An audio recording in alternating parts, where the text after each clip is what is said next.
return to game. F10, I guess, has a multi-purpose with fraps loaded. Today I'm going to be doing a commentary for you guys on a Warcraft 3 game, which is a little bit different from what I normally do with my Magic videos. But I have to say that this is my favorite game of all time, Warcraft 3. And not only is it my favorite game of all time, there was a specific type of Warcraft 3 that I loved to play, and that was free-for-all games.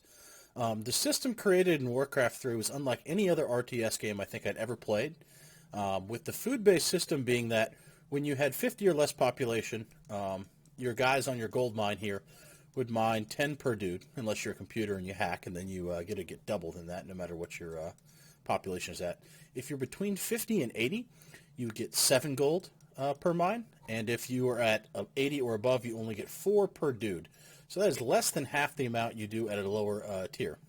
In addition to that, you get to build heroes in Warcraft 3, which in the later game, and quite frequently in free-for-alls, get to such high levels that the units almost become completely and totally afterthoughts as compared to the heroes. A squad of level 10 heroes can crush and decimate an entire army, and even if you somehow had 20,000 gold sitting around, which if you don't have any frame reference is quite a bit, more than even sits in a single gold mine, it would be difficult to fight through those kind of 10-10-10 heroes with just units alone, almost nearly impossible unless you're using something to just kill bases like tanks or chimeras or something like that. And when I played Warcraft 3 long time ago and first started playing it, I never played free-for-all at the start, though near the start of Frozen Throne I started playing free-for-all heavily. And I liked that even that I didn't have the incredibly good micro required to compete in a one-on-one game. If you had a good strategy and knowledge of how free-for-all worked, you still stood a chance of winning any given game. In fact, back then, people weren't as aware of what you were supposed to be doing in free-for-alls as far as quick expanding, teching to Tier 3 quickly, how to hoard gold at 50, etc.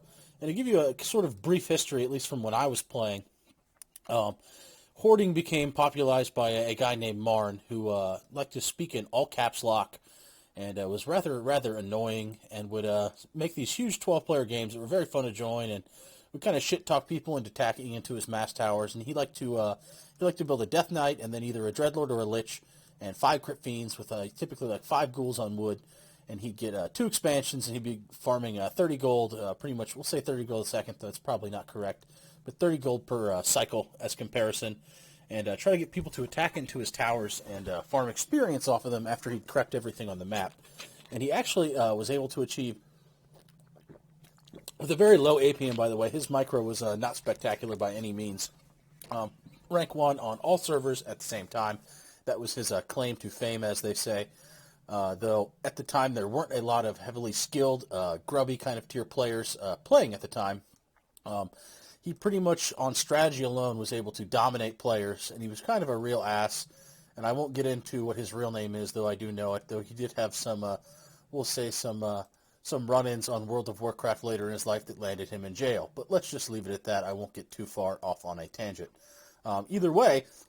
The metagame for this has evolved massively, even since I have last played, and this is a game I get sucked back into all the time. And out of all these players, I think the only one I might recognize here in this game, which I haven't watched yet, is Alien. That is, if this guy is Alienware Owns, and this is just a short for Alienware Owns, this guy's been playing for a very, very long time. But as I was speaking before as to micro, back in the day, not a lot of these free-for-all players had the incredible micro, and I'm not familiar with a lot of these players, though I am mildly familiar with some of them. And guys here like, let's just ignore my phone here. ZT Soso, I think, is a solo player who has incredibly good micro. And Zaz Magandasky, I don't know how to say his name, maybe Magadinsky, I think everyone just calls him Maga, because it's just simpler. Very high APM player. And what these guys kind of remind me of, are Inferno Rice, or Invincible Rice at the time. He was a player who had a 75% win in free-for-alls and dominated the rank 1 position in the ladder, crushing people. And I don't even think his strategy was necessarily very good, in that I don't really see people building Berserkers anymore. He was famous for using an Orc ground army with Berserkers and Farseer first, which you almost never see. Though he did have a very, very famous game that he later made an article on that shows his Blade Master critting for 600 with a Claws of Attack plus 15 stacked on it, where he asks his opponent what is scarier, his Panda or his BM, and the opponent types in his panda with a smiley face, and then he proceeds to absolutely wreck the guy. I think it was on Silver Pine Forest. I believe you can only buy claws of plus 12 now, but that's maybe, a difference in maybe 60 crit damage. You can probably still pull off 500 plus crits with Blade Master. I think it's Blade Master was level 10 in that game. But these players here, and maybe other ones, we'll see if we can pick up on some excellent micro, are kind of like Invincible Rice. They're players who are now completely enthralled in the FFA metagame, but they have the kind of levels of solo player micro that even if you're completely competent in how FFA works, like maybe I would stand no chance against a player like Zaz Magandaskai or ZT Soso, simply because they are much better at controlling their units. So I'm going to pay a little special attention to these guys. See if I recognize anyone else. Renaud seems familiar, though I thought the Renaud was a human guy. Maybe he randomed? Not sure. This name seems fairly familiar to me. Spielman does not. Alien definitely does. Ponty does not. Feta Ook. I knew a guy named Babas Fett, but he played Undead and liked to go Necro Wagon a lot with Pit Lord and Dark Ranger. It was very interesting. We'll see if these guys... I think this is the only orc in the game. We'll see if he goes with the typical Blade Master, which I think is common now, or perhaps a Dark Ranger, which seems to have replaced Farseer in that part of the hero lineup. I don't want to waste too much time in intro here before I get the game rolling, since this will be a very long game. Expect me to possibly break this into multiple parts as Fraps breaks down, as this could be incredibly long, and possibly up to 8 times speed if the game hits a slow pace. But what I kind of expect to see is maybe some of these solo players to aggressively move to 80. Since, as you see, this map is very good for free-for-all. You've got a expansion here at every single base that's natural. You've got Goblin Shredders.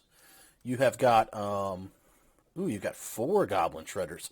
So plenty for everyone to grab from, as well as 4 markets here to buy parry-apps and scrolls and such from, as well as TPs if you don't make one in your base, as well as these super big marketplace things. So this is kind of the BM stack. This kind of makes me think the Orc will probably go for a Blade Master, just because of these marketplaces. So it's pretty much got everything that a free-for-all game needs. Even these Merc camps, which you can do interesting things with. Maybe these 1v1 players will show you some of that, as you see a lot of Merc camp use in 1v1, maybe if they rush out one of their opponents or something like that. I'm not familiar with this guy. So yeah, this should be an interesting game. What I assume will happen is... even though back in the day hoarding was kind of the rave, in a game where there's no open red camps here, which, by the way, if there were, they drop incredibly good items like Brilliance Aura, True Shot Aura, things of that nature. But since none of those are in play, what I'd expect to see is some of these stronger players to immediately go to 80 food and try to kill one of their adjacent opponents. That way they can potentially control 4 mines, getting twice as much gold, as just off 2 single mines is not going to be enough to win a game. So I expect to see some of these players to quickly rush to 80 food and kill people. So like this guy here, who's sandwiched between my 2 good micro players, I feel fairly bad for this guy unless I don't know who he is, and he's also extremely good. I'd say his position is probably poor, even though this map is fairly balanced, just based off of me knowing them. But we'll see. This could be an interesting game. But I would say that anyone who tries to just stay on their 2 mines is in a poor position. And I don't really think that hoarding really behooves you in this 8-player setting, though most free-for-all games would be 4 players on this map, and it may be a different setting completely. But we're going to hop right into this game. I'm going to pay special attention to these guys here who I think are going to have the better micro, and we're going to be able to see maybe some spectacular plays from. We're going to start at a slow speed, since the beginning of the game tends to be very important, and we're going to see their creep patterns and such. Don't even get a chance to confirm ready. I don't even know what that means. Maybe just a little chat to break the ice. Looks like they waited quite a while to get this game going. We'll actually get to see some of the observer chat. Maybe they're going to know something I don't. I just collected a beer. All right. Looks like some decent pings for our players here.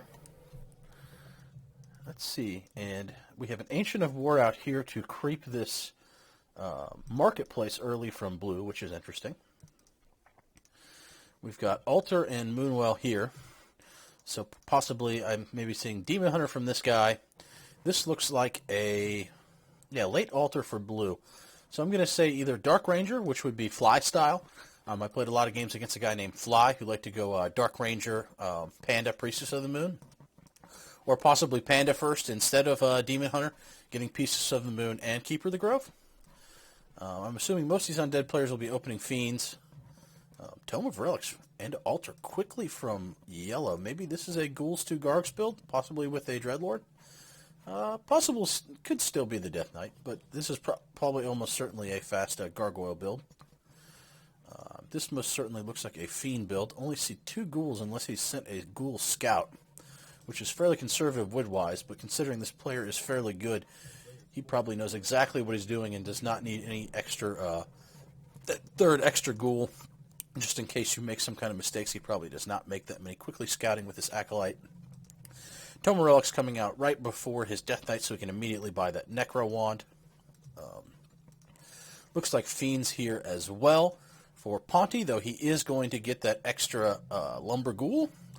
Though with all these Shredders on the map, I would assume that the plan here for Magdansky is going to be to get a quick Shredder once he gets maybe it takes about 3 Fiends to creep that camp. Though I've seen players pull, depending on the maps, pull the creeps out of the camp to buy their Shredder, or simply run in and buy their Shredder. Also noting, fairly good undead on this map to creep these few center camps, because these center camps learn Death Coil, which I think it's either a level 2 or level 3 Death Coil, which really hurts, but cannot be used against undead units. Junker Zam, it looks like it's also putting a forward Ancient of War, though, to creep his expansion, it looks like. He has indeed went Demon Hunter. Got a Cloak of Shadows, which I don't think is a very good drop, but I could be wrong. I don't know what other drops you get at that 50 gold tier, but they're not excellent. And Yellow has indeed went for only 3 Ghouls here to go creep this expansion. Maybe his micro is incredibly good. No Fiends at all. Interesting. Now he's pumping another Ghoul. He is pulling some of the creeps away from the camp. This is interesting. Interesting little method for creeping this camp, though now he's pulled the rest of the creeps. I don't know how this will pan out for him. I would expect most of these players to be going for a quick expand, almost immediately, 3-4 minutes into the game. Expansion coming down for Night Elf player here. The Orc player has already cleared his camp, though he has not teched yet. Usually it was 2 grunts tech, so he's probably going to be teching very shortly here. Maybe does not have quite enough wood. That is interesting. Expansion going up for Undead on this side. Expansion going to be go for Undead here. I think everyone will be content to set their expansion early in the game. Fast expansion for Alien. Fast expansion for So-So. So, pretty standard start to the game here.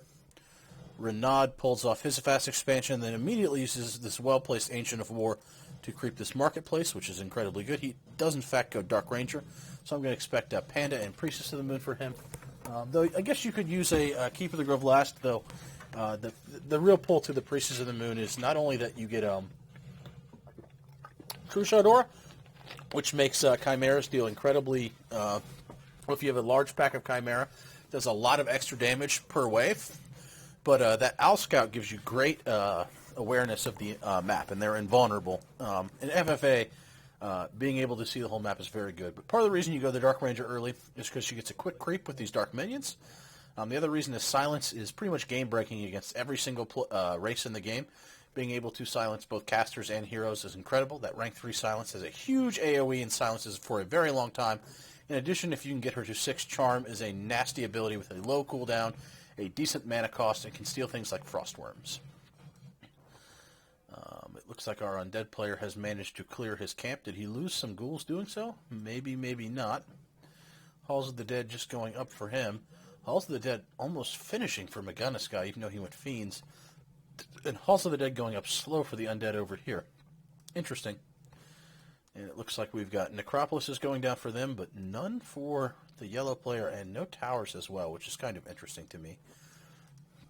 Additional crypts, so definitely going to be pumping Gargs from both of those. You'd think you'd want a teleport and possibly even 2 or 3 towers behind in a free-for-all, even if you're planning on rushing someone out and being aggressive. It looks like both these players want this creep right here. Death Knight has the level advantage here, though he got the mana burn off. Quite a few skeletons there. I don't think the Night Elf wants to engage this, though he does. Maybe he just wants to push him off of it. You stole my Shredder, so apparently people have went and got Shredders. Oh, wow. I totally missed everyone rushing for the Shredders. The Undead getting the Shredder is very good because he opened with the 2 ghouls. Obviously, it's also very important for both the Orc and the humans who have lumber issues otherwise, and so would have this Undead player with just 2 ghouls. So it looks like the people who really needed the Shredders the most went and got them. A couple of items sitting back in Yellow's base, which is also kind of interesting. Kind of hoarding his items back there. Not quite level 3 in this Death Knight, so apparently I've already missed how this guy's creeping pattern was a little bit better than the other players.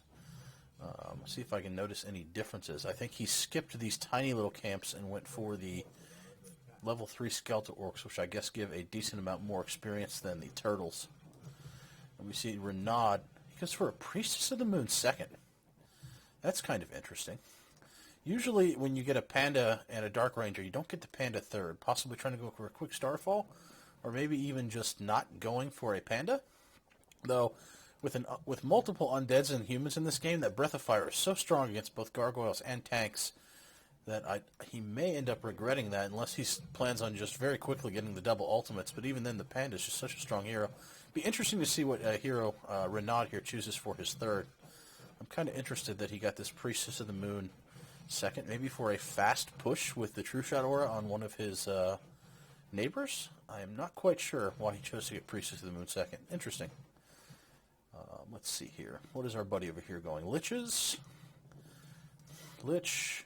A lot of people used to go Dreadlord second for creeping. Oh, I think he's going to go use his Nova on this level 8 Orc to creep this camp. That's the one nice thing about getting Lich second is it puts immediate pressure on that hero nuke. About the only drawback I'd say to getting Lich second as opposed to Dreadlord is that you don't get Infernal quite as quickly. Not that Death and Decay is a bad ultimate, but Infernal is incredibly powerful.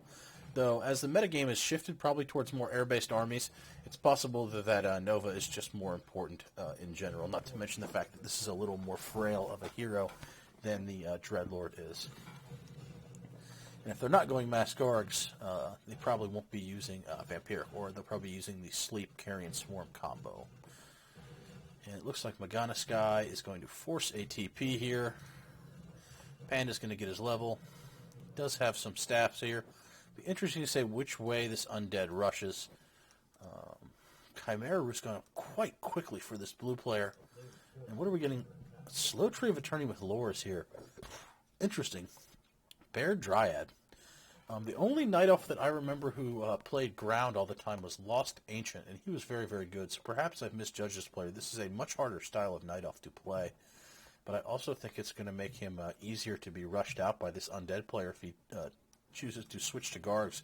Because he has 3 Crypts down, and he hasn't really committed to Fiends. He's just pumped out, I think, 3 for the entire game, which, yet again, is a testament to his ability to micro. It's just more efficient. He's getting some good creeping down in this middle. He's just been very, very efficient with these 3 Fiends. Hasn't needed to build extra. What is our human player over here done? Very open base. Maybe towers around the castle or against these farms. What are you doing? Oh, God, he has rushed out this Orc player. And he just went Paladin first and is already level 5. Oh, that is brutal. Paladin first is usually very, very interesting. Because, oh man, my phone just nonstop. Paladin first is very interesting. Actually, one of my favorite ways to play human in free-for-all is Paladin first. I would assume because he's so worried about these other Undead players, maybe he's going for the old Paladin Mountain King Blood Mage, or possibly Paladin Mountain King Panda. Oh, there indeed is a Blood Mage. Yeah, I'm assuming he is a Mountain King somewhere. I'm assuming he doesn't just have a level 5. Am I missing his Mountain King? Am I just blind? Tiny little Mountain King, where are you? Let's see. Do you have a Mountain King somewhere? Is he at tier 3? No, he's not. He went Blood Mage second. Interesting. Maybe he's going Blood Mage Archmage Paladin. That would be interesting. Though I'd assume not. It's kind of hard to pass up a hero like the Mountain King. He's one of the strongest heroes in the game, in my opinion. With Stormbolt only costing 75 mana, and being not only a stun, but a huge damage nuke, it is incredibly powerful. And Banish amplifying that, plus Holy Light against Undead is incredibly potent. Here, in fact, comes an undead. We'll see if we get maybe a Banished Holy Light on this Lich, because it's so low HP at 475. But there you have it. No more orcs in this game. This is now just a Night Elf Human Undead game. There will be no super fast Blade Master here. So I was right in assuming the solo player would rush out to gain his turf. That looks like he's trying to set in his expansion here. He does indeed have a Blade Master.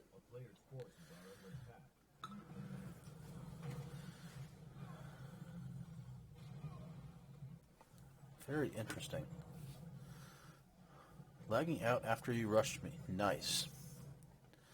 Indeed. Let's see here. Multiple gargoyles. Triple heroes. Oh, and looks like Alien, I'm going to assume this is Alienware owns, is rushing towards this undead player. At this stage in the game, he went Archmage first, which is also very, very potent because it gives you that incredibly powerful mass teleport. Oh, and he already has tanks down, which will make these cards much, much less effective. Let's not MAGA. Oh man, and here comes the rush from the other solo player as expected.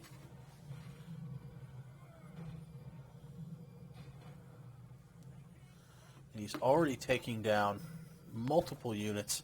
Let's see what food he is at. I do not think it's 69 out of 90. He's going to be backing down from this Night Elf. I think he's pretty much all in on this guy. Fighting under Moonwells is difficult, but with archers, you're so susceptible to nuke and not very high damage. And these Dryads will fall quickly to this massive Gargs. I think this Night Elf is in a lot of trouble here. He does have a Panda, but he's not yet have rank 2 Breath of Fire. He's only level 2. Massively out-leveled by this Death Knight and Lich combo. His second hero is as high level as this guy's first hero here. This guy's in a lot of trouble, even with Anti-Magic Shell. Undead is taking very heavy losses from these Moonwells, but I don't think he cares. I think he wants to go balls deep and take this Night Elf out and stake his claim. This gives Blue a possible ability to attack from behind, though he's only at 43 food. He appears to actually be hoarding. He may have scouted that. I think he's now in a position to just take this guy out of the game. And there you have it, our two solo high micro players taking these other two players out of the game. And this guy apparently having some lag issues and getting rushed, though not much to my surprise. Undead have a fairly good matchup against Night Elf, especially in free-for-all, especially with lots of gargoyles and with higher level heroes for sure. So this guy is just being absolutely dominated here. Check how his gold is going. Yeah, he is rushing him hard. He's probably pumping more gargoyles.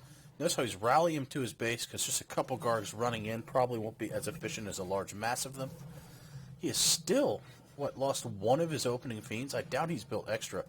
So he's only lost one Crypt Fiend, though this Crypt Fiend's kind of standing a little bit too close to that Ancient of Wind there. He finally moves it with the coil. Back comes the Panda to try to fight. He's going to desperately try to put that Death Knight in the air, but I don't know how much that's going to do. Oh, nice. He instantly devours it as well. Such good control from this player right here. And this is what I'm talking about when I talked about Invincible Rice. We get a player who very much understands the free-for-all, but also has the micro ability of a solo player to just impose their will on the people around them. Oh, man. This Night Elf player is in deep, deep shit. Demon Hunter is still quite a bit away. He's taking these Ancients of Wind out, which means that Gargoyles will have free reign. There's nothing that these two lures can produce that will stop this. He has no room to produce with his Wisps. He only has a couple Wisps left. Unless someone comes and saves this guy, maybe a backstab from the blue player, who's now at 61. Does he have Chimeras out? His Chimera's pumping. The Orc is calling for help, so he is getting completely taken out of this game. Mortar team's coming down for these towers right here. He's probably already expanded his... Yep, he already expanded his main gold mine. It looks like bad news for this player as well. Yellow, it looks like, is trying to transition into Necromancers to fight these siege engines. But with such a heavy commitment to Gargoyles, I think he's in a world of trouble of his own, trying to get a Bone Dragon out there. Or Frostworm, rather. Did he manage to get his Demon Hunter out? Well, if he did, he got nuked to hell and back. Already level 5, 4, and where is his... did he lose his Dreadlord? No. Almost level 3 on the Dreadlord as well. His hero levels are looking very, very good for these two solo players. They are in excellent positions now to move into the late game. I expect similar things to happen on this side of the map, with maybe blue and yellow taking one another out, one or the other, and green or teal taking one or another out. Though it looks as though green and yellow want to fight, which puts blue in a very good passive position to finish someone off, and puts yellow in a very precarious situation, in my opinion. And Alienware, I'm assuming that's who he is in a deadlock battle with yellow here. So, you are a fucking cunt. You know that. Yet again, a little bit of talk because he's mad. Though in a 8-player, I don't really know what you expect. I kind of expect this kind of rush. I wouldn't really expect to just try to sit on 2 bases and win. I feel like you have to kind of be aggressive in this kind of situation. Even if your skill level was low, I'd still want to be aggressive. I'd rather lose quickly than be the guy who sits around and loses late because he never had a chance. I don't think there's enough towers in the world to stop these kind of players. Junkerzam is fighting desperately not to get taken out by this undead, as the orc is from the human. But our 2 more talented micro players have quickly crushed their opposition here, and they're just getting tons of experience doing it as they are unopposed from their backside. This guy is probably in one of the most dominating positions, as this guy can't really backstab him at all because he's being taken out by this player. And blue, it appears, is yes. He is going to now squeeze in on yellow and try to get his share of the experience from him. GG, Soso's 3 expos. Still trying to get some help, but he is taken out. Maybe a little bit of spite for losing. Yellow, similar, almost at the exact same time, has been taken out. And this player's going to go, and just like that, this is a 5-player game in less than 20 minutes. I'm assuming this guy's out as well. Let's see his main. No, not quite yet. He could potentially survive. He is fighting desperately to survive this undead onslaught. Though he adds a frostworm with frost breath, and it should be very easy to... maybe he tries to tavern those heroes back out. He has the gold and the wood. He still has an altar up. Is there an altar in this base? Oh, he just started constructing it. He's going to have a hard time getting to the tavern. The single tavern is on the middle of the map here. He's going to have a very hard time sneaking a unit up there. I think he is done as well. It's time, Renaud, strike. That's interesting. I think Renaud is a little bit preoccupied taking his free experience from yellow. So I don't think you're going to get saved by player blue. It looks like Zaz Maganaskai has got a shade scouting out exactly what blue is doing to know if he needs to be able to TP or not. He knows that he is not coming to save him, and he's going to probably go all in on these towers, which do give experience, and finish his player off. He does, in fact, get the Bone Dragon, or I keep calling that the Frostworm, which will make it so these towers are frozen. Oh, man, look at that. And the nice AoE, he's probably going to split between them back and forth, try to lock down as many of these towers as he can at once. This guy's just desperately trying to stay alive, but I think the writing is on the wall for him as well. And it looks like as yellow's been defeated, green quickly and aggressively goes to take out this other undead player who also has massive amounts of Gargs and against tanks, and he's just building even more. Maybe he doesn't have the buildings to switch to a Necro Wagon build. Yeah, he does not have whatever they're called, Necroman towers to be able to switch to stop this tank assault. It's going to be very difficult. No Pandaren Brewmaster. I know there was an undead player, Unholy Dreadlord, who used to love going Death Knight Dreadlord Panda, who might have been able to hold this off with some better hero levels, though with these kind of hero levels against lower heroes, higher level human heroes, Tank Griffin is very, very difficult for undead to stop, especially with these Dragonhawk Riders mixed in. You can't really just go a couple Frostworms, or they'll just kind of get shackled in place and then pelted by those tanks. Now you attack me, fuck you. I have a feeling there's going to be 4 players now who are going to be staking out their 4 gold mines, and this will quickly turn into a 4-player game. And I can't say I'm surprised to see the guys who have familiar names to me and my high micro new name guys being the ones who come out victorious from these initial 1v1s, if you will. It doesn't surprise me all that much. And it looks like this guy, yes, he did indeed go the Mountain King, Paladin, Blood Mage. So I'm kind of surprised the Mountain King came last and not second. What did Blue end up picking up as his third hero? Did he get a panda? No panda. The only panda was for the now dead Junkerzam. Interesting. Dark Ranger, Priestess of the Moon, Keeper. Very heavy on the hippos, very light on the Chimera. And he's got players, and he's got tank player to the right, so I'm assuming he's maybe going to be moving towards the undead. Why is nobody on Renaud? Well, he's across the map from him, so I'm assuming he's not going to be the one dealing with it. And in this last-ditch attempt to injure Maganaskai's infrastructure, he kills one acolyte and feeds him even more experience. So I don't know if he was feeding him on purpose or if he was actually trying to accomplish something, but I would say that probably helped him more than hurt him. I guess it maybe cost him a teleport scroll, so just trading gold for experience. But at this point in the game, I think that's a trade I'd gladly take. Looks like he has... Yep, he's now taken this expansion. It does appear that he mined quite a bit of gold out of his original. Only 3k left in that. So the real prize here is this mine right here. Let's see if he's still at 80. Yes, he is. And it looks like So-So is going to finish off what Alienware started.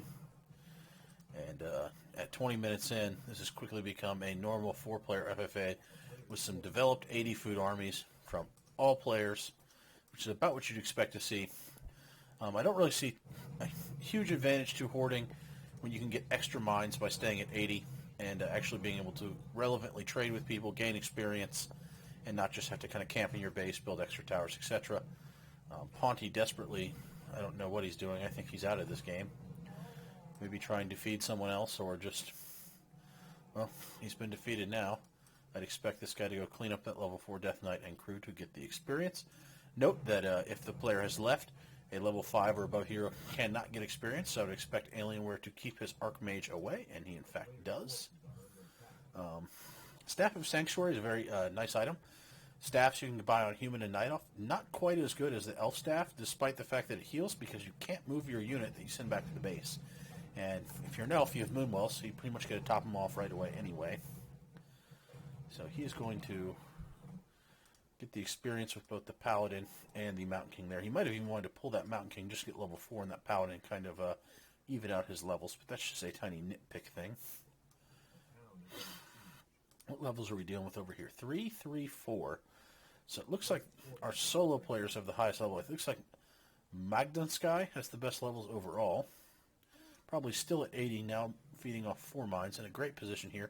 Tons of extra lumber, which goes to show you that a single shredder is so important. Not only because at 80 food, you get to use less than half as many lumber workers to fill out your 80 food army and actually have more military units in your army, but just a single shredder does more work than easily 2 or even 3 times normal woodworkers.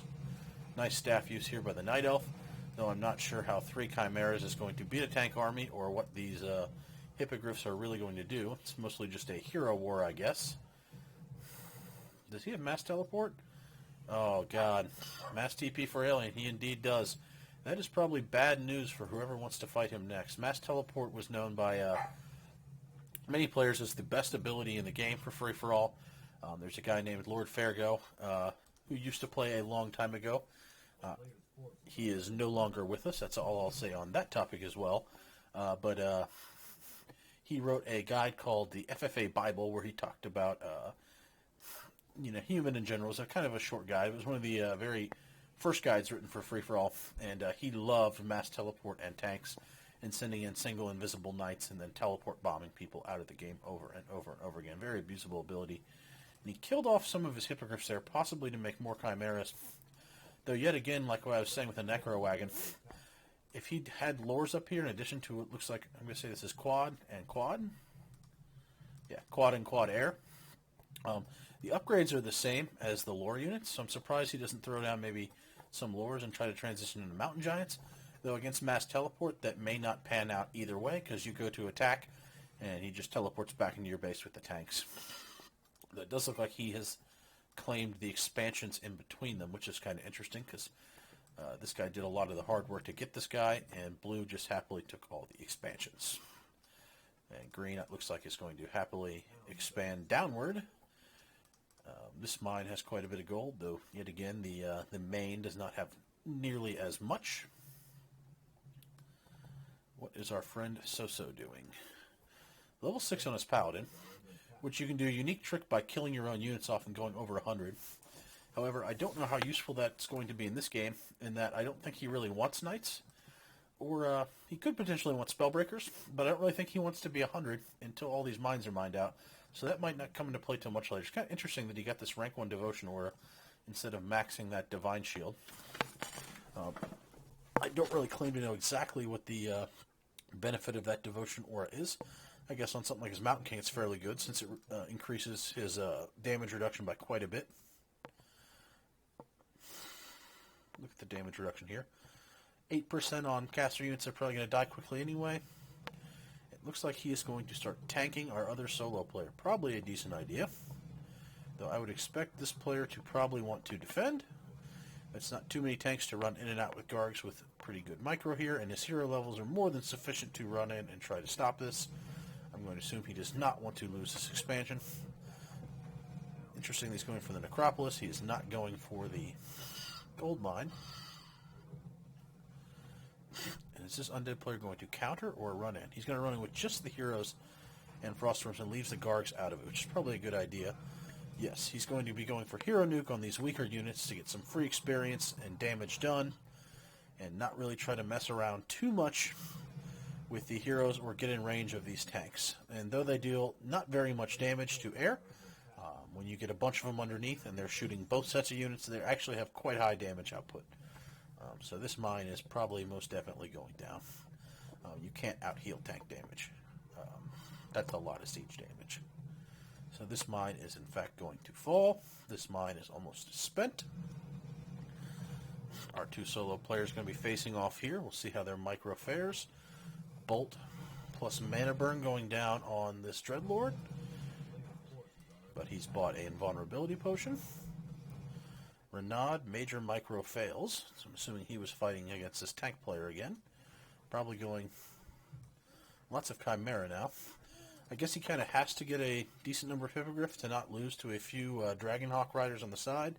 But this is quite a bit of fucking Hippogriffs. Maybe he's worried about the undead player coming over to fight him. I'm not quite sure.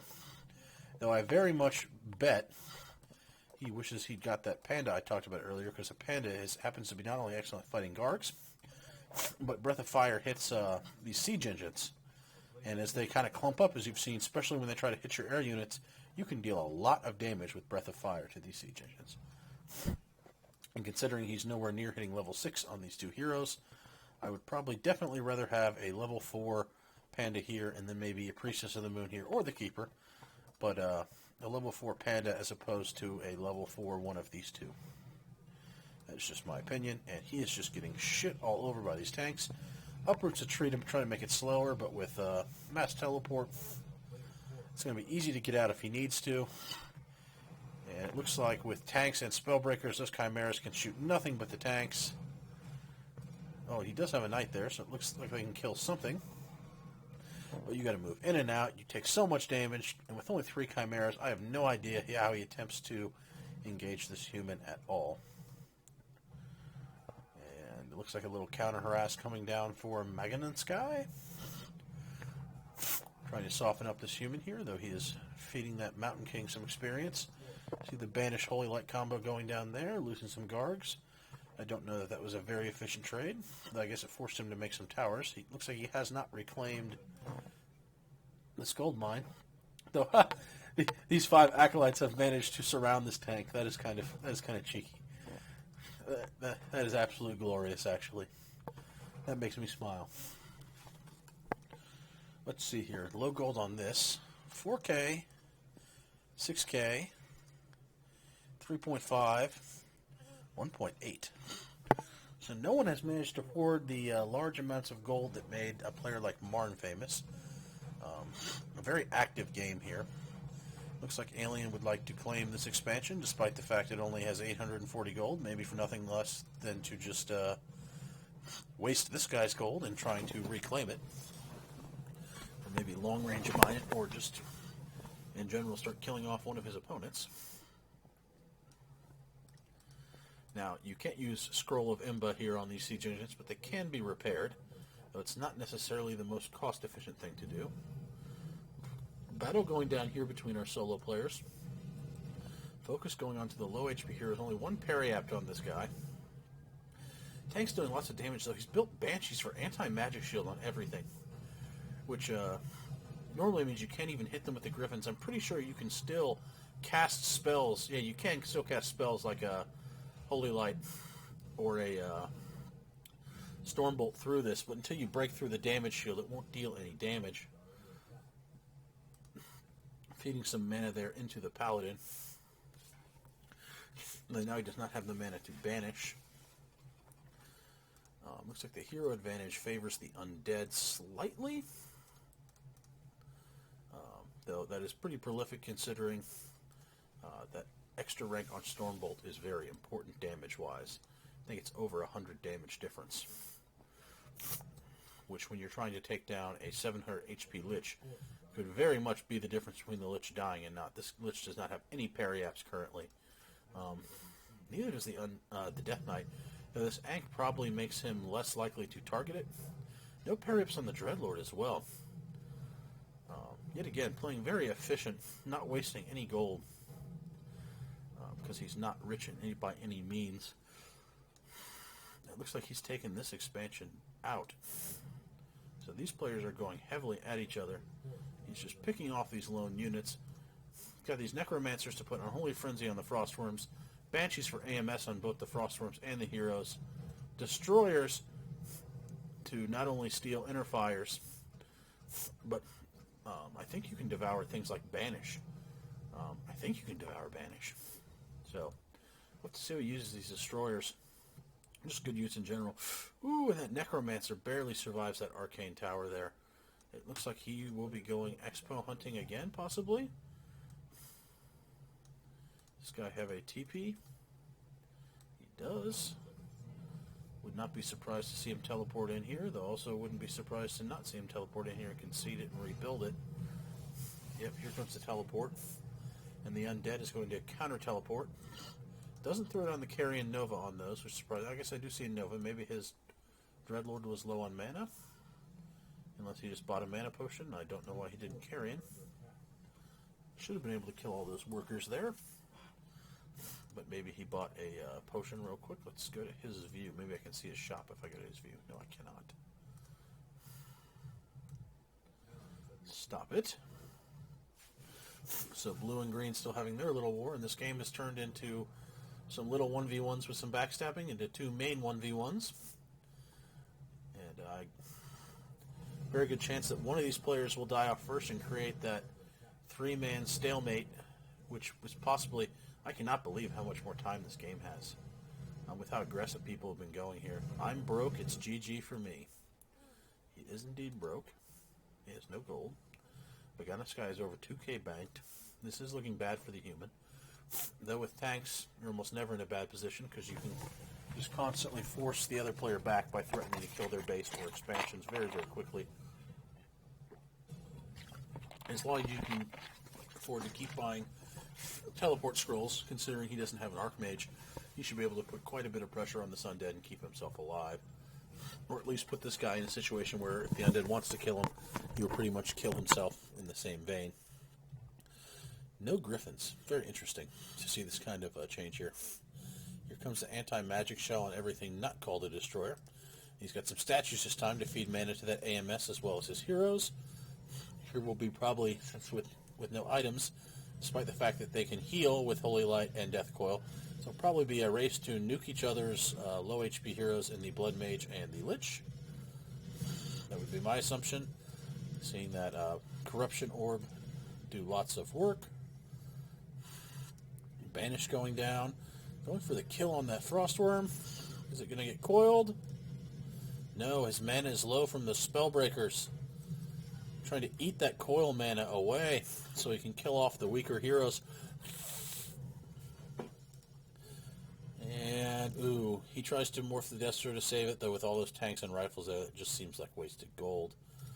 Level 7 Paladin, dead. So they're kind of calling to their opponents, not realizing that they're also deadlocked in their own 1v1s, though that this guy had a shade somewhere. Maybe it got killed off. No, he's just camping in Blue's base, and he sees Blue camping his base, so maybe, don't worry, he's suiciding. So I guess it's his way of saying, nope, I am locked in my own 1v1. You guys will have to deal with each other. And let's trade main. So I guess this guy's content to kime this guy's base while that guy tanks his base. That seems like a fairly poor decision, especially against mass teleport.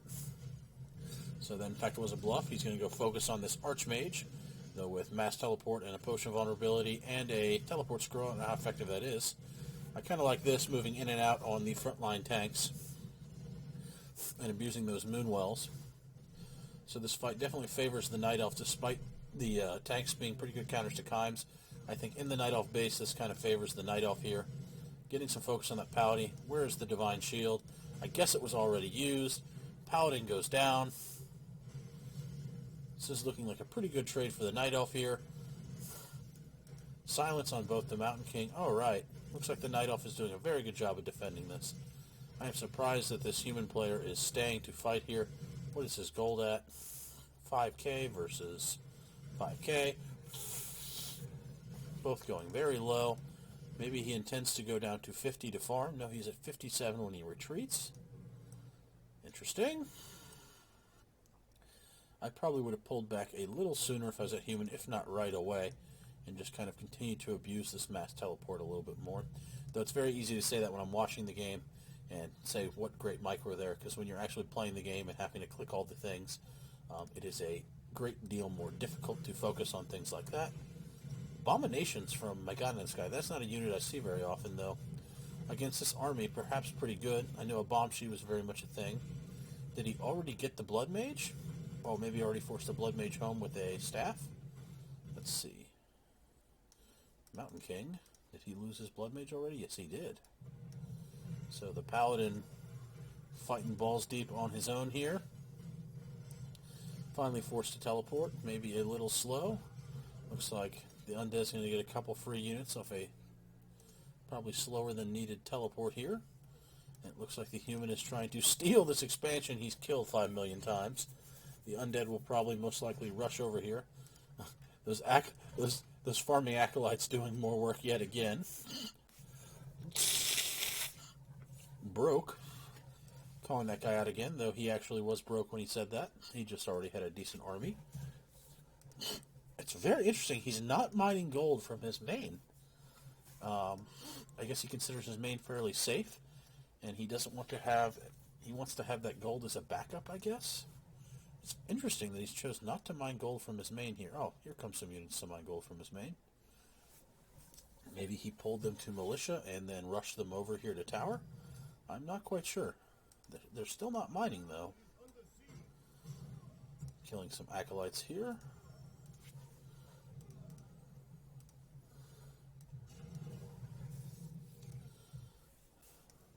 I can't beat mass TP. Yes, you do not have charm. I don't think you can. You can charm tanks, I'm pretty sure. Yeah, I think you can charm tanks. I can't beat Undead Nuke. I don't know if that's true. Undead's got its own powerful nuke.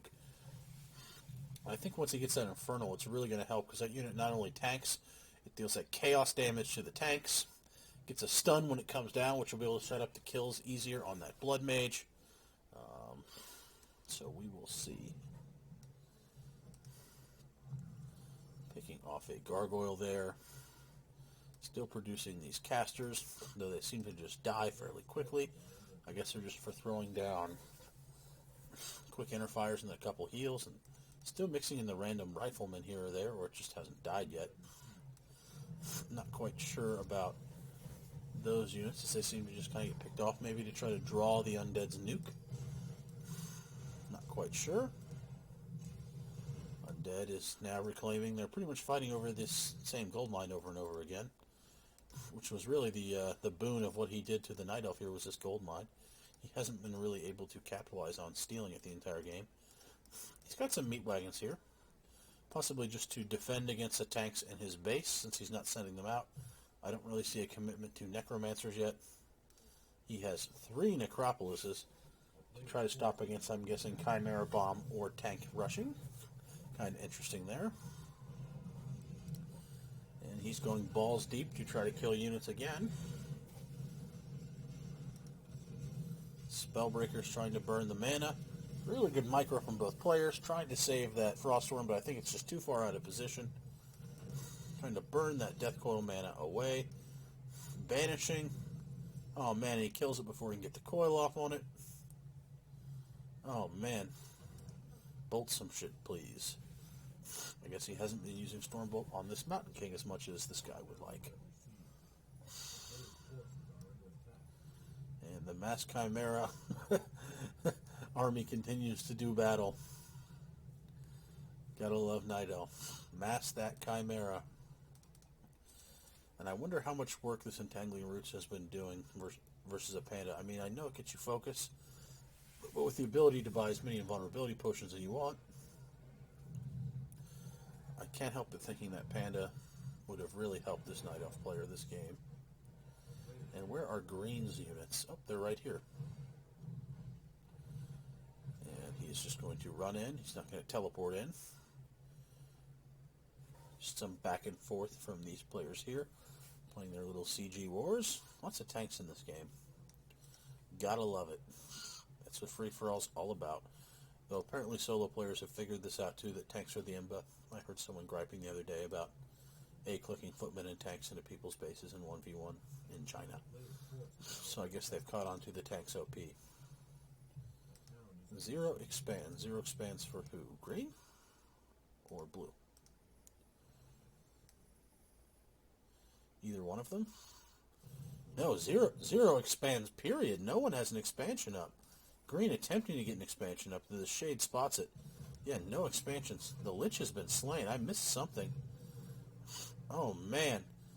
He must have missed a Death Coil, or Death Coiled something wrong, or just made a massive mistake there that we missed. Or he just got surprised by that hero nuke. Though you can't be perfect all game in these long games. Though I wonder if he ever bought the Periapt for his Lich. I guess when you're constantly trying to coil it up, it's really not that big of a deal. Healing wards, I guess, not that efficient against someone with very good micro when you're not using an army that gets mostly healed by him. Maybe he's waiting to sell them off later or something. Tanks versus Chimera. If you give me the expo without tanking, we can peace. Peace. Well, considering they've pretty much just been fighting over that expansion, but the only reason I can think of this guy doing it is to come kill the green player's expansion and then take it. Looks like the green player set up a second expansion. How much gold is in this? No, that is gone. That's just what the Shade can see. No, that is what the Observer can see, because I've switched too many times.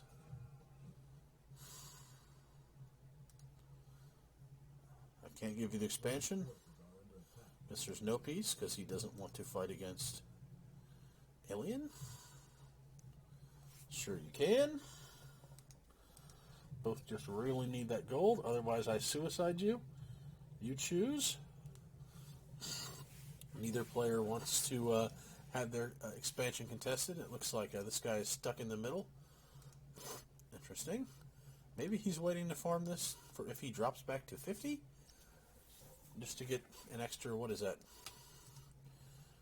1,500 gold, and he would lose 3 gold for the 15, a couple hundred gold that he's choosing not to farm that for. Interesting.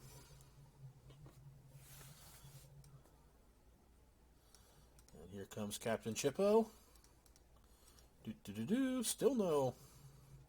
Man, still no level 6. Not getting a lot of kills on units. Just building trades here between these two players.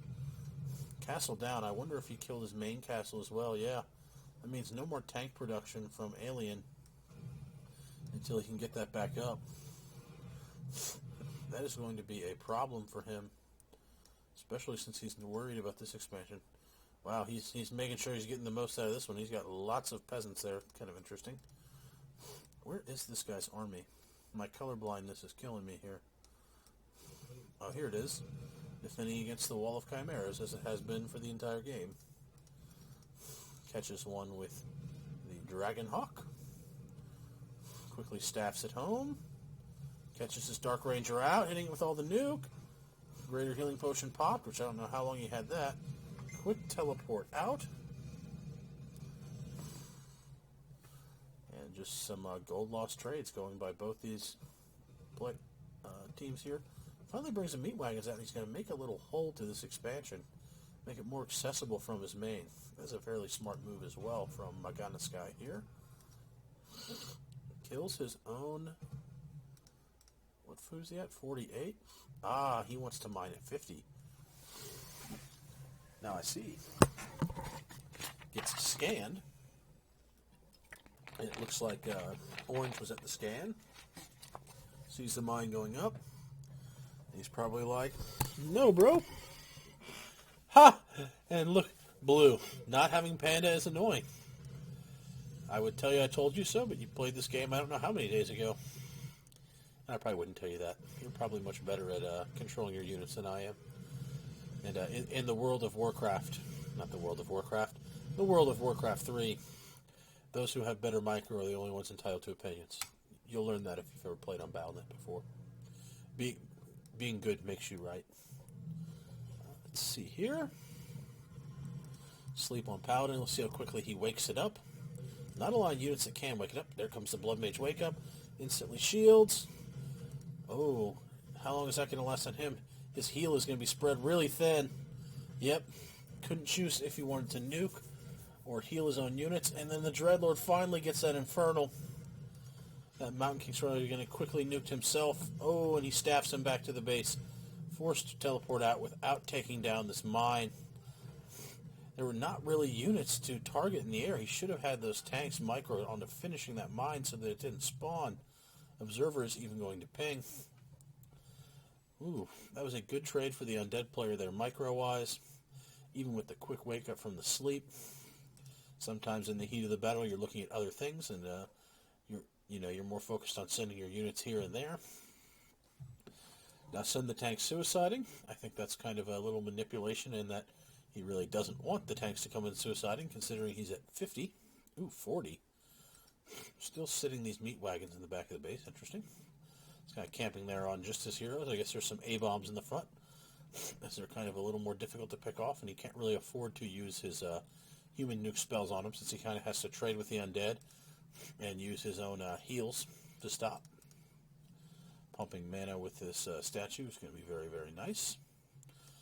Giving him a little advantage over this human player who does not have Brilliance Aura without an Archmage. And heal down on that Spellbreaker. Has not got the third upgrade for its damage, though since he's not going Griffins, I don't really know that it's worth the investment. And they'll be fighting over this expansion for the zillionth time of the game, and look how much gold this expansion still has from this poor yellow player who just got absolutely pooped on with his gargoyle build.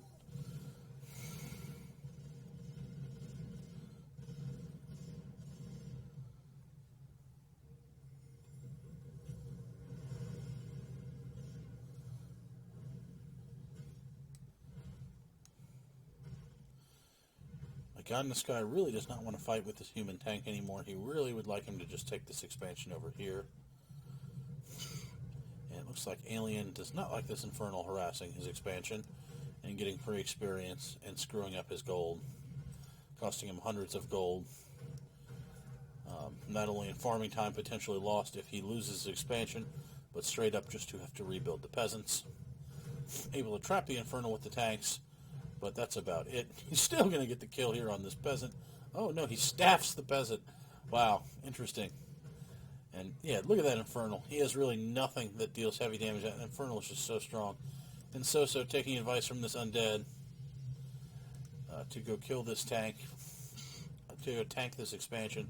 So he indeed did cost this guy maybe 1,000 plus gold by just running in there with that Infernal in conjunction with saying, hey, stop that. you see the MK popping his ult here, since he is a level 6 MK. And they're just kind of having hero wars here. The higher level MK raining havoc with his avatar, as well as having Blizzard, meaning that the tanks are going to be taking damage. I don't think that Soso really wants to fight against this guy. Though stealing mana from that Paladin is going to be exceptional. I guess that's a benefit there. Now he pops the Divine Shield a little bit later, unless he'd already popped it earlier. Going for the nuke on the Archmage, so he gets the heal off underneath the Banish. So that's completely negated. Ooh, nice shield on the Stormbolt by Soso. And he's going to be draining mana off probably, yes, a heavily maned Archmage under that Brilliance Aura, who really doesn't have any use other than casting Brilliance as far as mana usage goes and the occasional mass teleport. And oh, here comes the nuke. Is he going to get the Holy Light off again under the Banish? Does he even have the mana for Holy Light? No, he has mana sucked it away from him. And he's able to kill the Archmage and force his alien to TP out. Good micro in the hero war by Soso there. And I think the Night Elf is going to be happy. I'm assuming, yes, he'll be buying the Archmage back at the cheaper price. Renaud, you already won. Why all this manip? I'm already broke. He indeed is broke. Seeing 80. Not mining. Checking this expansion. We're all broke. It's an 8-way, not much gold. Yep, this is very true. Shows you how much I've mined from it. You're sitting on 50, though. Not sure who he's talking to.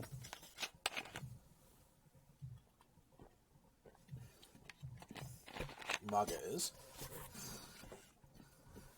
Maga is indeed on 50, and he's indeed mining. So yet again, our friendly undead player here looks like to be taking the advantage, which isn't necessarily a good thing in free-for-all, as this could get him teamed. Infernal here doing a lot of work, wasting those healing wards, and going back to now toming this guy's peasants. Yes, trade expansions with this guy. Well, I sit and mine mine, so I can come kill yours with my Infernal. Why would you hit me? Well, to get gold. There you go. Because I want a gold. Oh, my observer left. Let's switch to this guy. Oh, here comes a bunch of chat. I think this game is going to slow down fairly soon. I thought maybe one of these players would get knocked out and it would go to that Deathlock 3-way. But it looks like they're just going to constantly be fighting over these gold mines. Over and over and over again. This one here, this one here, this one here. This one's gone, even though it's still on my map. I think similar for this one. Free peasant kills going down. So this is really going to come down to the heroes here. And the undead has all his ultimates. But this combo is very good against the undead. Mass teleport is very strong. I think the Night Elf, though, has the biggest army. Really has not only the weakest hero levels. Maybe doesn't really have the weakest hero levels, but these really don't shine until they're 6. And they're not really good for hero arena fights. They're more better supports for large battles. I think in the 8-way split, I really don't like this guy's hero choice. To be honest, he does have the Dark Ranger charm now, which I do like. I liked the Dark Ranger. I think, as he said earlier, he needed one of these to be a panda. In my opinion, even though I really like the Keeper of the Groves Entangled, it probably will net him kills with these Chimeras. Without the scouting of the Priestess of the Moon and the extra damage on these Chimeras, I want to say a panda would probably be best in this Keeper of the Grove slot. And Alien has left the game with no expansions up. I don't think he could stop that Chimera assault. And the sad part is, he did not want to feed his arch nemesis the level 6s, because killing these units is no longer going to give experience to this Night Elf. So that's this is equivalent to douche scooping in Magic. He says, fuck you, you're not getting any experience off of me. Good luck beating these guys with better heroes. You don't get to finish me off and get all the experience. So, I guess it's not necessarily bad-mannered. You can quit at any time. He's already been playing an hour. He feels like he's lost. But considering the Night Elf was finally going to take him over, especially with that charm, it's kind of not a good position for unfavorable thing for him to just leave like that when he could have gotten much more experience had he stayed in the game and tried to fight tooth and nail to his last breath. Though the good news is he now has this 10,000 gold mine, fairly uncontested, except for the fact that these gold mines down here, which are being farmed. Oh, I guess this one's not being farmed. Is this one dead too? It is being farmed. I'm on the wrong vision. This gold mine and this gold mine are getting low and being farmed down. And yes, they are definitely keeping close eyes. Only 10,000 gold still left on the map, which is more than their 2 combined gold mines, and they will probably not freely, despite how big his army is, let him freely take this mine. And he is walking the tree over instead of building one. Which, how much gold does he have? Not a lot. He's in high upkeep. Interesting. Maybe he's going to detonate some wisps or kill off a hippogriff or something. I'm surprised he's not using these units. He's playing very passively. He seems like a more passive player. And it looks like the undead now is switching to gargoyles, which makes me think he wants to fight this night elf for this expansion. How is our human doing? Our human is actually fairly low on gold, still farming at 50. Wants to get everything out of this mine. Has he mined his main finally? Yes, he has. Probably when he went to 50. I think they're probably going to team up on this night elf a little bit to get that 10k gold. The human player kind of trying to get them to leave him alone while he sits at 50. A little bit of manipulation there. While you wait to hoard at 50. I have 300 gold. He does have 300 gold. He does have 49 pop. But you hoard at 50. This is true. But he can only hoard about 2,500 gold, which makes it less than 3k. What about you? He already has 1k. So they'll be at similar gold counts at the end of this, though he actually gets to fight for this mine. Chance for more experience. Silence going off on all the heroes. Immediately stealing a destroyer. That Dark Ranger doing lots of work right away. Entangle actually working wonders here. He might catch this Death Knight. Does this Death Knight have any way to survive? Oh, yes he does. He has Death Pact. He probably did not even get the ult. He probably has rank 2 Death Pact. Good decision there. Oh man, this Entangle actually really strong. So this combo is actually panning out a little bit better now that he's not playing against a human. Perhaps even DR Panda Keeper, though I guess that then again you wouldn't be dealing as much damage with the Chimeras. Though now that he's actually Entangle and focusing this undead with this mass Chimeras, you see the power that this combination does have. Got the Dreadlord. Yes, he did. So yet again, problem is though, as he's making these trades, he's losing all those Chimeras. It's just not worth it. If he had the Panda, he could have dealt with all those Gargs. Oh man, that's just a shame.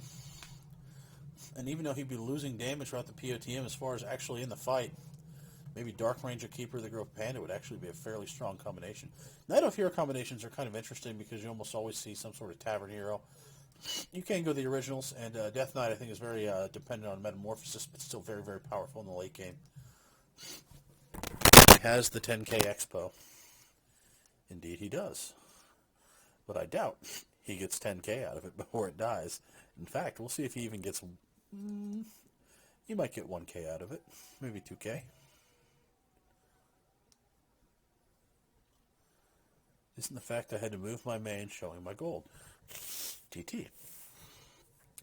Indeed, but when both of them have no gold, and that's their only source of getting gold, I think that is a manipulation fail there. In fact, if anything, I'd want to represent being... No, you don't want to represent being too powerful, then you get teamed out a little bit. Though I don't think you're really going to dissuade them too much. I think they really do want to tackle this mine.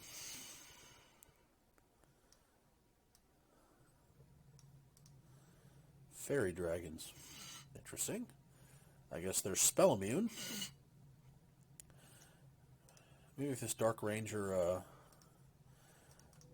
he doesn't really have the gold to just keep buying TPs and run around trying to suicide charm.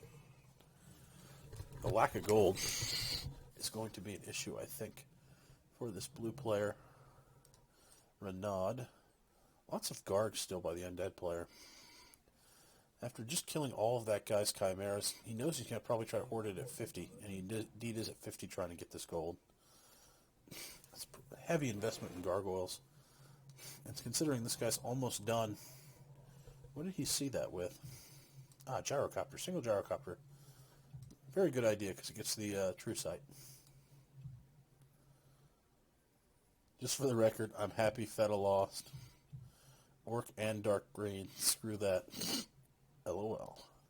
I guess dark green is harder to see on the map, or maybe some kind of inside joke I really don't know anything about, or that they just don't like orc players in general on this map because of the Blade Master. I rushed him too early. I don't know that was a bad decision. It gave you really high hero levels. You did lose a decent amount of gold, but it also gave you parts of the map that eventually are now getting you gold. Had you not rushed him out, you wouldn't be mining this mine right now, right? I think you made a good decision, So-So, in rushing the orc player out of the game quickly. I'm going to disagree with you. And if you end up winning this game, I guess there's nothing to be said for that then, is there? Mega most gold, best heroes. Most gold. Best heroes, yeah. I would agree with that. Useless population. Yeah, 60 is a fairly useless population. He does have a weird kind of spread of units at this point. Doesn't really make a lot of sense to me.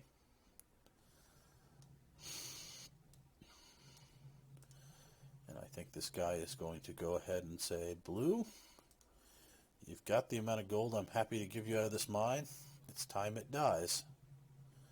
Let's go to his view. And Fog of War on.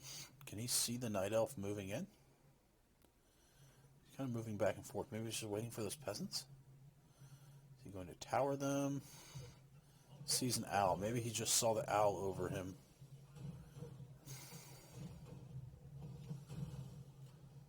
I will let Renaud mine it all.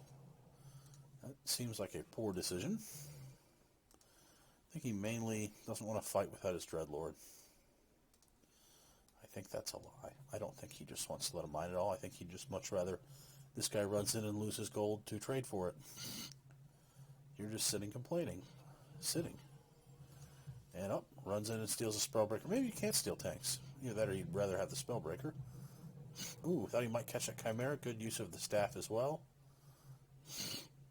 I fought him and lost 2 heroes. Pretty sure he was at 50 then. He's kind of ran in and out and lost 2 heroes to Zillion Chimera. No, he did have Gargs, and he did take out most of his Chimeras. Though that really doesn't have any bearing on whether or not he should be the one taking him out now, though I guess it's in their joint effort to take this base out. And Dark Ranger gets staffed. Oh yeah, he's staffing.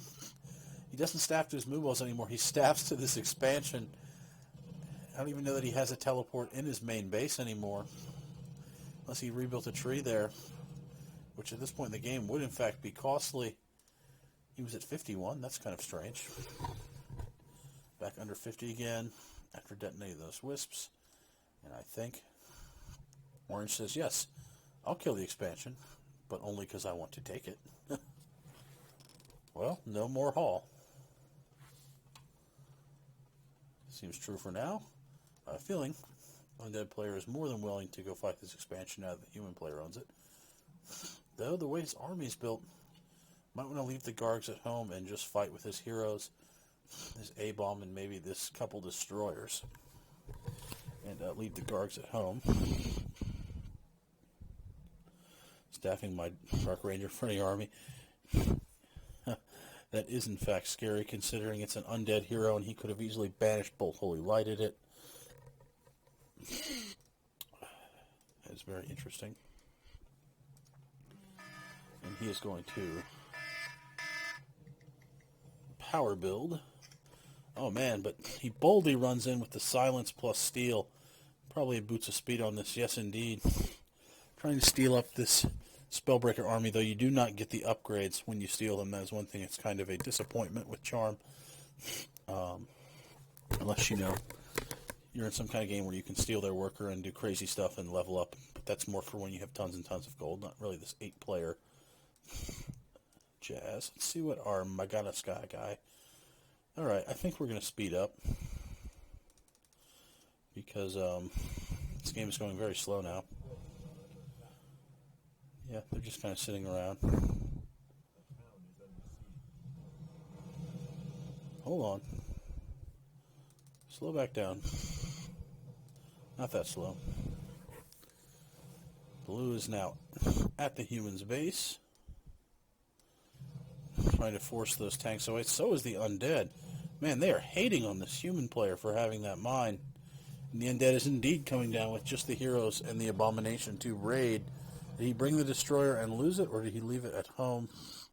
Looks like he brought the destroyer and lost it. And this, even though I like how this defensive formation ended up working out for this castle, Death and Decay is going to wreck this formation, should he choose to use it. And that looks like that Mountain King is staffed, so he cannot do anything right now. And Blue, I guess, didn't realize that the undead was attacking. It should have been hitting this mine to try to get the gold back open. And now it's going to try to take his chance. It got charmed because Blue ran down there. That charm is paying dividends indeed. Though I don't know that these ultimates are really going to play a huge part in the game at any point. He really wishes he had that panda. I really don't know which hero should have been the panda here, but one of them definitely should have been the panda. I think it would have given him a much better chance at winning this game.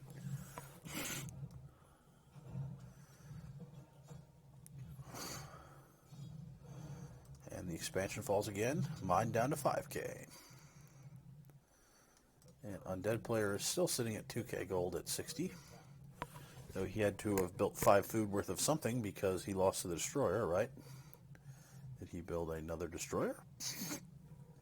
Maybe a banshee and a statue? I have no idea. He made something. Okay, got.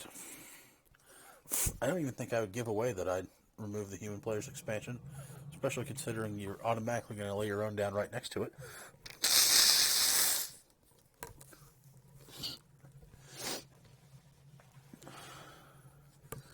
It's funny when I do what you say, you backstab.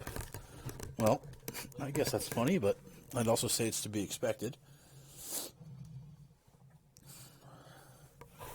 Infernal walking around doing lots of damage. I'm looking for this undead to be a little more active. Let's go back up to 8 times speed since they're kind of slowed down again.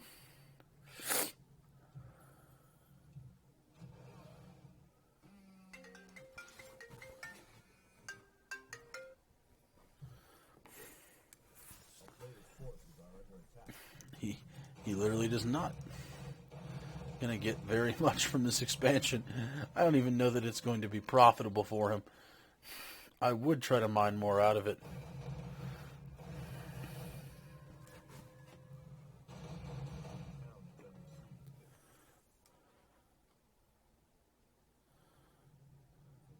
I made a small profit. I don't know that you did.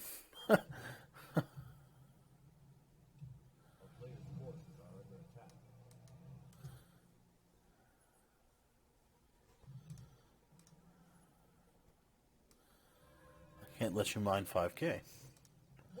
Possibly true. You might be able to beat him if he mines 5K. I think what you really want to say is, I'd like to mine that 5K.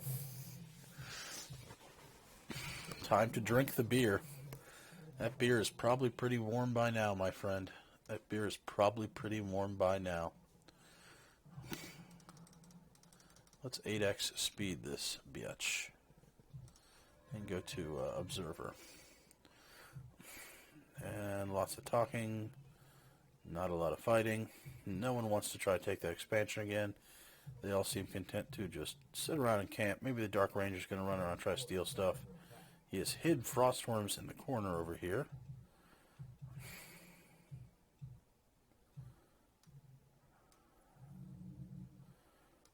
Alright, looks like we're finally getting some movement here. The human player is moving out of his base. And the undead player is moving in. Where's your army? In my main. And there come the 2 Frostworms from the side. Maybe the Death and Decay? Indeed. Death in the Can, a lot of towers, and his TP site. Source of his castle here. He's going to come running in, immediately sleeps that Mountain King. Oh, and here comes the nuke on the Lich. Is he going to go for the Banish Holy Light? Oh, man! Not only did he get it off, but it survived with just a couple HP seconds before the Death Coil hit it. Oh, man, and these trades here. Losing a single hero in this point in the game is so much gold. Oh, man, he's going to go. He doesn't coil the Lich. He coiled a Frostworm. Oh, my God, he lost his Lich. That is bad. Here comes down Infernal. That was most definitely a micro mistake. Not seen very often by this undead player. Is this guy going to also lose? No, he staffs back his Blood Mage. That is a bad trade for the undead player, even though he got some damage off on the castle. Oh, he did not want to lose that Lich there. Lost Lich.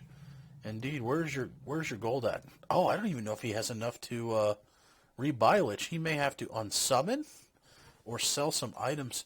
His units are his heroes stacked level-wise are fairly item poor. I think the main reason the human is having such a good engagements against this undead is he's got Periapt stacked on this Blood Mage. He's got a Periapt and staff and a boots on his Paladin. He's got double Periapts, boots, staff, and even a vulnerability potion on his Mountain King. The main difference in these fights, despite the higher hero levels, is that these human heroes have actually invested in these items which have paid dividends throughout the game. Castle is more expensive than Lich, and he is indeed repairing it. That is not something I think I'd ever thought someone said. I think he is serious. Yes, he's serious. He wants to repair that castle. All right, and he's not rebuilding his Lich. I'm surprised he hasn't unsummoned one of these 3 Necropolises. Oh, he has unsummoned one of them already. Unless it died when I wasn't paying attention. I have 600 gold. They really haven't lied about their gold much. He has less than 600 gold. That's a weird way to lie. Maybe he just bought something. What is Blue doing? I think Blue's content to just sit around. I'd probably want to be a little more active with this Dark Ranger.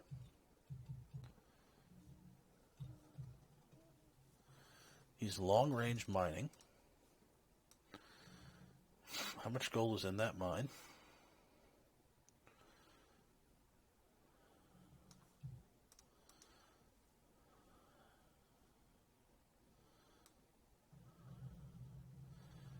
Scouting the burning base. Goes to low upkeep.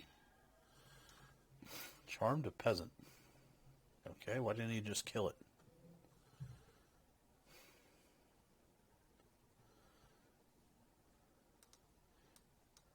I am thoroughly confused. It's 150 mana.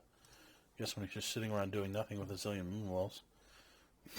Can a peasant return gold to a tree of life? I want to say no.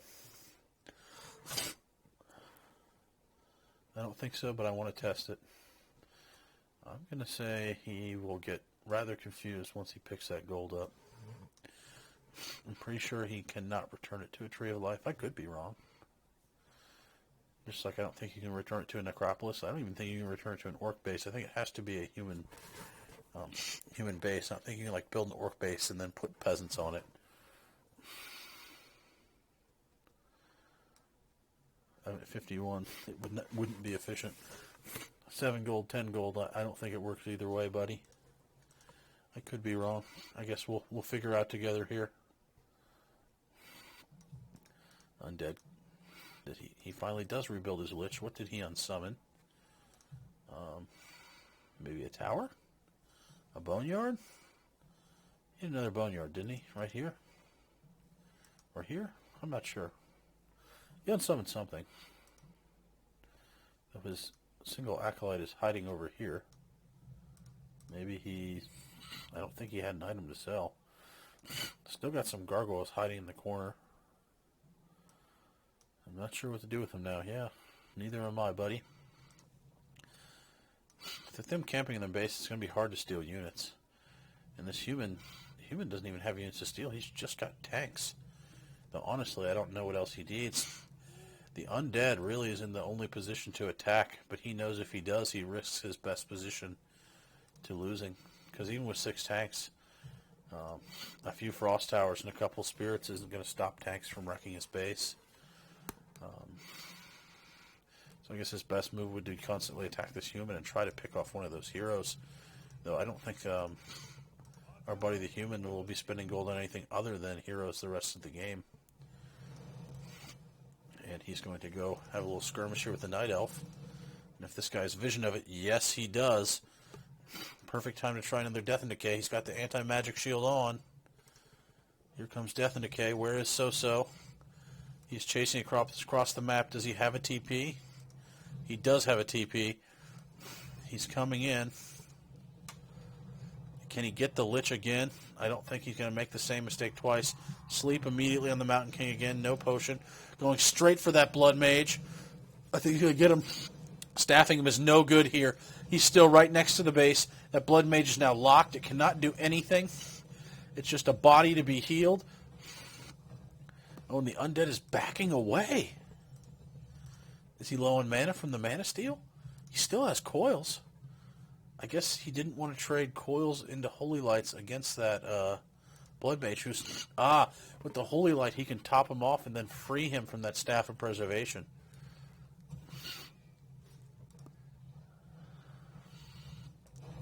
Oh man, he is going for that castle with the Infernal. He wants the castle. And he's going to build a peasant just to do a repair on this castle. Oh, that castle is so low. So low. He did lose 2 Chimeras. I think this blue player needs to be a little bit more active. But possibly not. I mean, he doesn't have a lot to steal. If he could steal one of those frost worms and get them back to his base, that would be a huge boon.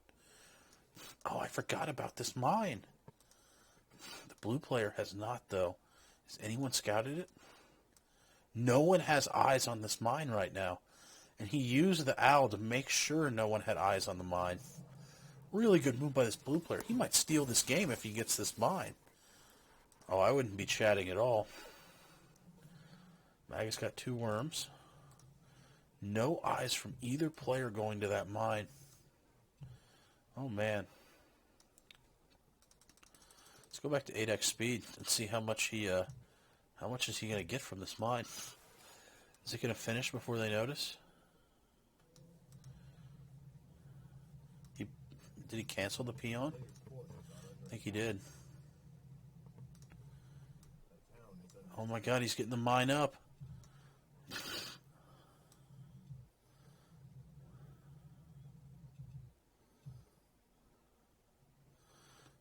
Blue's distracting him. Undead's going to raid his base again. He gets caught out in front. Oh man, did he pop that? Oh, and he has to staff him back. I don't know if he's regretting that armor grab or not. He's able to kill the Phoenix off. The Paladin cannot top himself off. The Paladin is the worst hero to have to staff. Oh, this could be catastrophic for this human. You won't even be able to staff once that fucking castle dies. But that guy's going balls deep on the Paladin. He's manning up his Mountain King. The Paladin gets staffed again. The Death Knight is being focused. He has to teleport out or he is dead. Does he get the kill on the Mountain King? He does. And can So-So rebuild his Mountain King? He's going to have to sell some of these Periaps or perhaps these staffs, considering this castle is so low. I'm tired of your shit.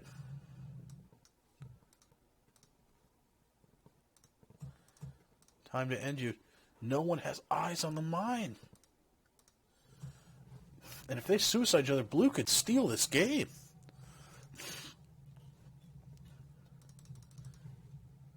Reno mined. And he does get a scout off. Forgot to scout. He killed your hero. Screw logic. Go for revenge. He does indeed scout it. And the mine is up and churning. Oh, man.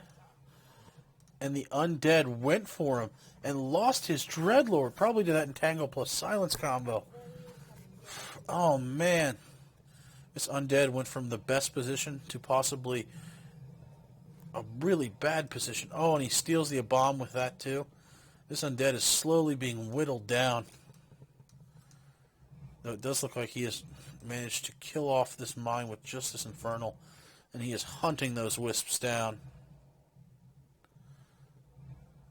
Infernal doing so much work for him this game. How much did you manage to mine, Blue? Oh, I was on his vision.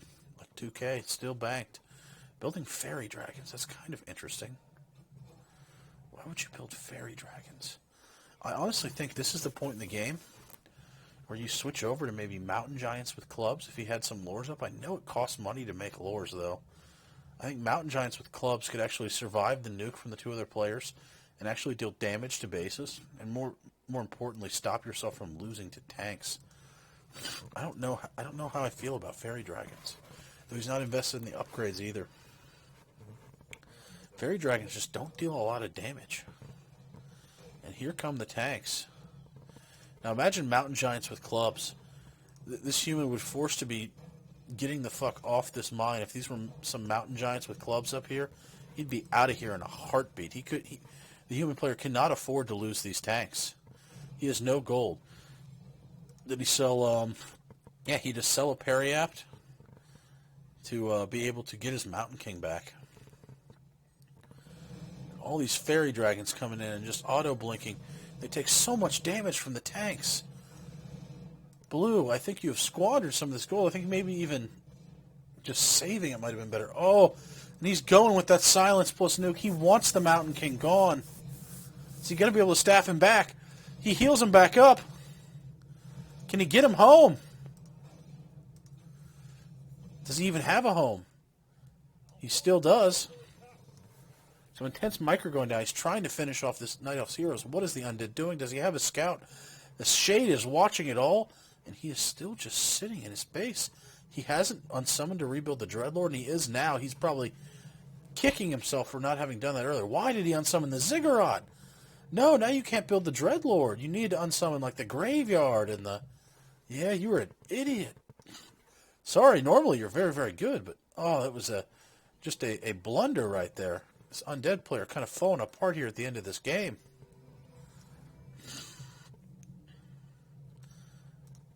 And he's going to question mark. He wants to know why he's an idiot. I do not think the undead player is going to reveal that. Blue player is saying he sucks. The human player is playing an excellent end of this game with those three heroes, by the way. He may have been in the worst position this entire game, and he is fighting tooth and nail to stay in this one. Let's speed it up again and see who ends up coming down with this win. Let's see here. You got an Acolyte coming to scout. How much gold is in this gold mine? 300. Might be worth long range mining with a single peasant. I don't know.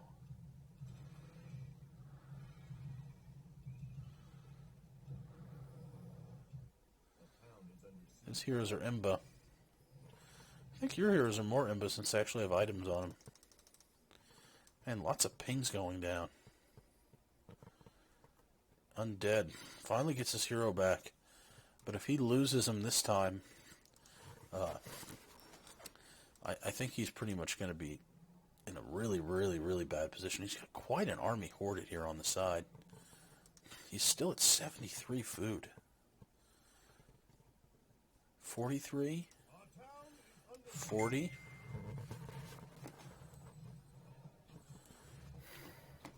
Really missing the panda. Indeed. Indeed, my friend. And the human kind of have to skirmish with this night elf. This undead might be able to get away with winning just by hiding these units over here. Maybe we should have hit him even further in the corner.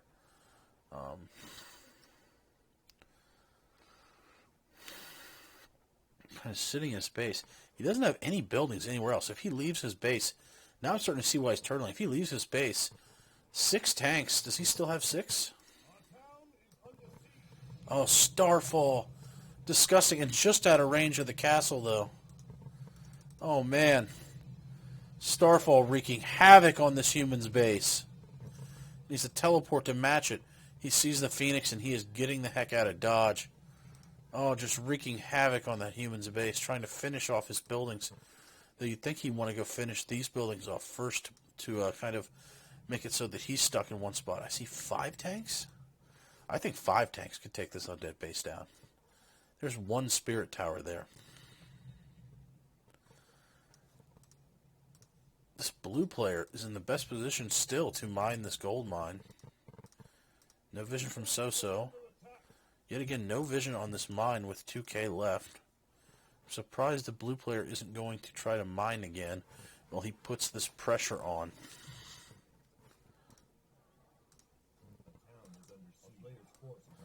And the undead going for the castle kill. Killing the tank. Oh, man.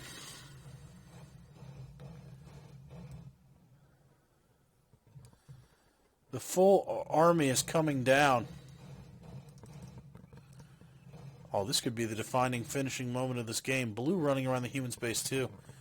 The human is just getting pounded on and he has almost nothing.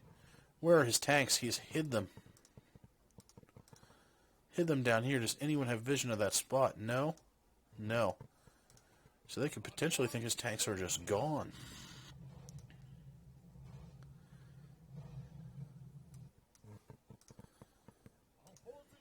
Little trying teaming going on. He's brought the full might of his army out. He's ready to end the game. He fails at staffing. Did he lose his hero? He lost his keeper. I think he's banked enough gold to buy it back. But he's still not trying to mine this mine. Still no eyes on that mine. Blue, I think you could have taken this game just off position alone here. You need to get mining now. You saw his army. Putting pressure on the undead's main. The undead's forced to come back. Calling out that he's at his main. This gives the human a chance to send the tanks. And here they come. Oh, man. Does the undead have a TP? Let's pause. No TP, no TP, no TP. He has to run back now or he is going to lose his base. He is still fighting this night elf. If he doesn't run back, he is going to lose. Does he have enough to even build a ziggurat with this acolyte? No, he does not. He's got to get back to his base now, and there he comes running through the night elf base. He has to fight these tanks off or he's going to die. This human going balls deep on this base. Running away with that blood mage. Probably going to go for the heal. Goes for the heal. He does, in fact, have Animate Dead. Animates the ghouls. I guess that was a good reason to keep the crypt, just for the corpses. Oh, and because the castle never got finished, he can still use the staff. Lich goes down. No way he's going to be rebuilding that Lich. Not to mention his base is probably just dead. This could be it. Now it's just the Night Elf against the human. The Undead's down. The Dark Ranger gets the experience. This Night Elf needs to run right for the human's base. Oh, his Priestess of the Moon is down. He cannot Starfall. He lost his altar. Did he ever go to mine this? He didn't.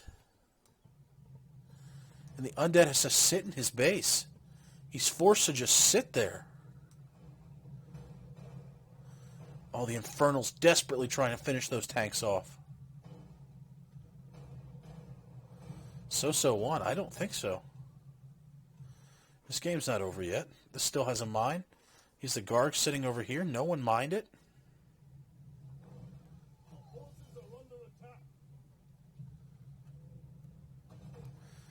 He's got the Moonwells.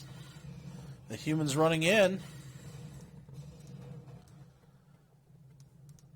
Maga's stuck on just his Death Knight now. What an intense finish to this game. He has to go back. 2 tanks. With just a Death Knight, he can't stop him.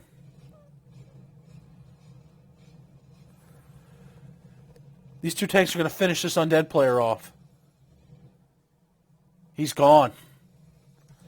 And now a 1v1 was defeated. Oh, man. If that Dark Ranger falls to that nuke, and he can still staff, that castle never got taken down. The mine never got mined. Oh, that Dark Ranger is cut off. That Dark Ranger needs out, and he has no hero else to staff him. But Dark Ranger falls. The mine just finished. Oh, my God. Oh, man. And he does get the keeper up. And Blue just concedes. That's it. The human players won this game. All right, guys. I hope you enjoyed this free-for-all game. As I said, I love free-for-alls, and I actually enjoyed watching this one. Very intense. And Moxnick signing out for now.